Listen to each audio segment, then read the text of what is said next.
One possessing idea is realized through its manifestation and the end draws near. My mind is open to receiving signs for a new project. So after one possessing idea is exorcised, it departs and travels back, returning to wherever ideas come from. Now my mind momentarily exists in a place between projects, a dark and dirty place. It's here I receive and develop new ideas to unlock fresh challenges that wait just around the corner.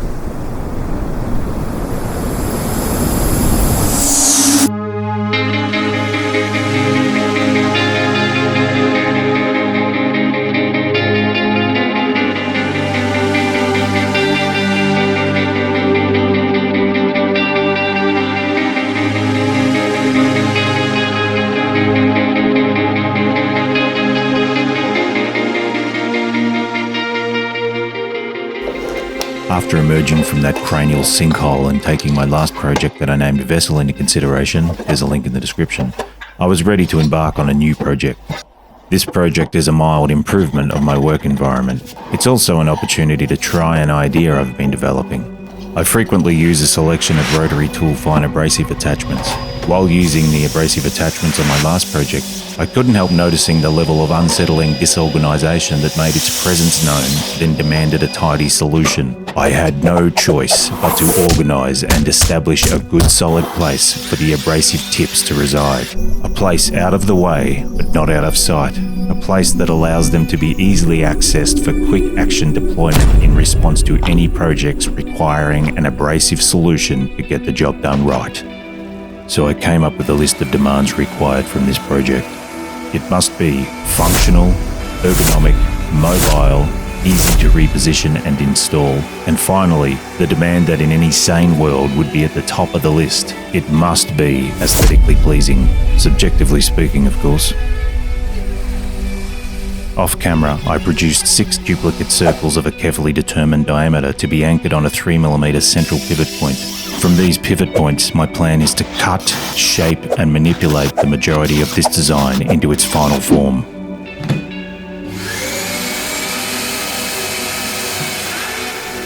When it comes to planning this style of project, my approach is the R technique. Recycle, reuse, repurpose. So because I'm using the R technique and my pool of wood offcuts is varied, it's inevitable I'll be combining species as I Frankenstein this object together and bring it to life.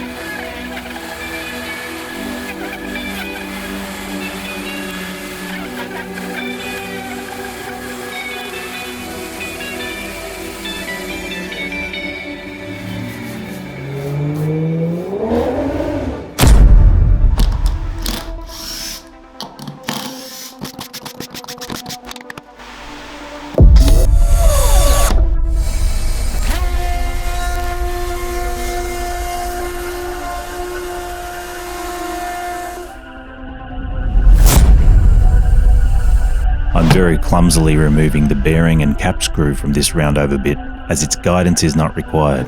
That honour has been taken up by the 3mm hole and pin in the centre of these now revealed circular platforms. The guidance has been removed, so the full radius of the router bit can achieve maximum depth, concurrently avoiding contact with the sweeping transition from the freshly cut base up the summit of the soon-to-be-formed craters.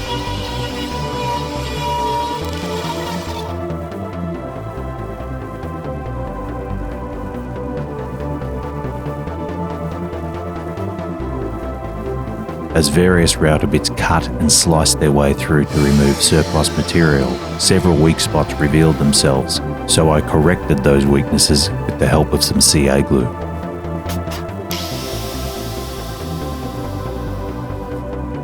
As the initial sanding process for this piece terminated and I entered a brief cleaning operation, my eye caught what I can only describe as stains. Then my perception was rapidly shifted when I realized that my workbench had been showered with a byproduct of my efforts. That's right, it's sweat. Yes. So remember, although working in heated conditions can be fun, it's important to hydrate between and during woodworking operations to mitigate the effects of rapid fluid loss.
Nice.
carefully applying a 30-degree slope to this length and the subsequent length of timber to create French cleats. These will then be attached to the ply backing of the cluster, which will then be used to lock onto and hang from the exoskeleton spine, where it will engage gravity to secure it in position.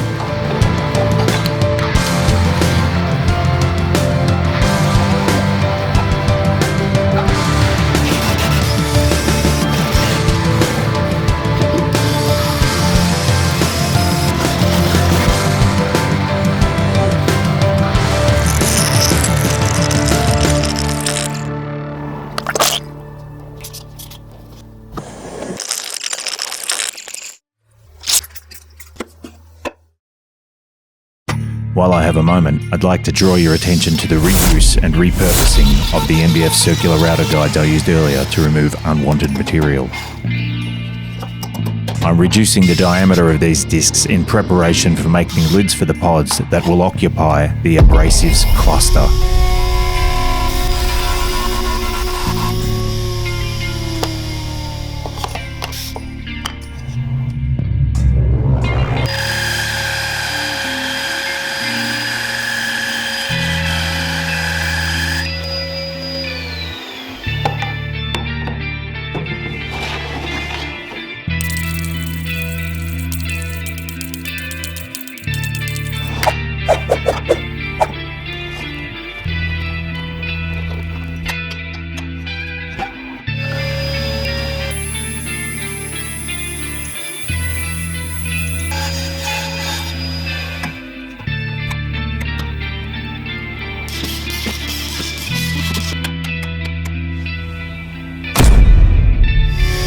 It took me a while to notice this fault with the router lock mechanism.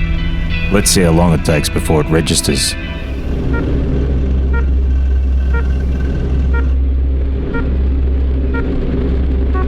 Focus.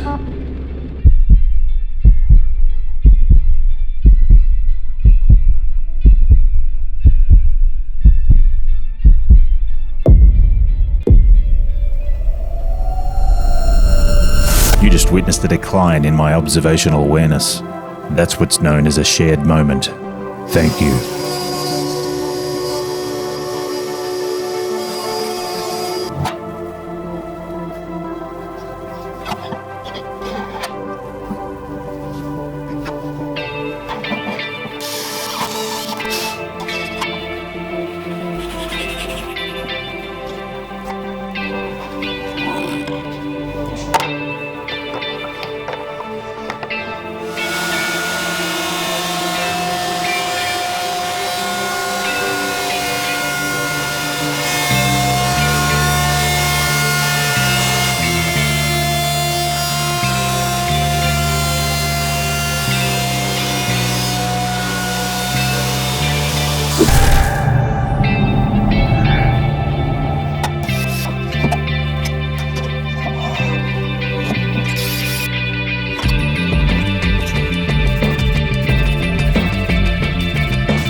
Due to the lack of camera accessibility, I'll be simulating the installation. This melamine board represents the underside of the overhead cover the ABrasives cluster will be mounted beneath. Appearing in the top left of view is the actual installation. My intention here is to present a comprehensive yet swift installation experience.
With this disconnecting action, I'm demonstrating one of my original requisite demands for this object, as it is easily uncoupled from its docking station in swift response to any job the pod's varied occupants are required. You can see this pod contains a miniature toilet brush.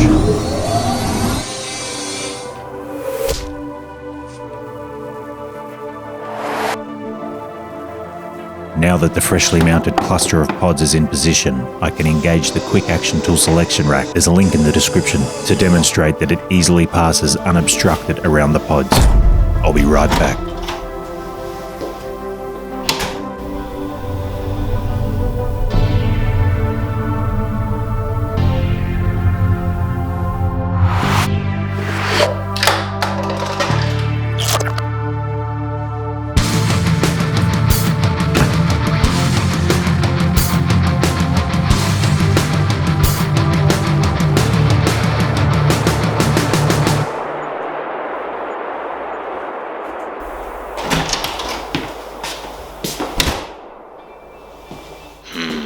Looks like one of the pods is autonomously deployed.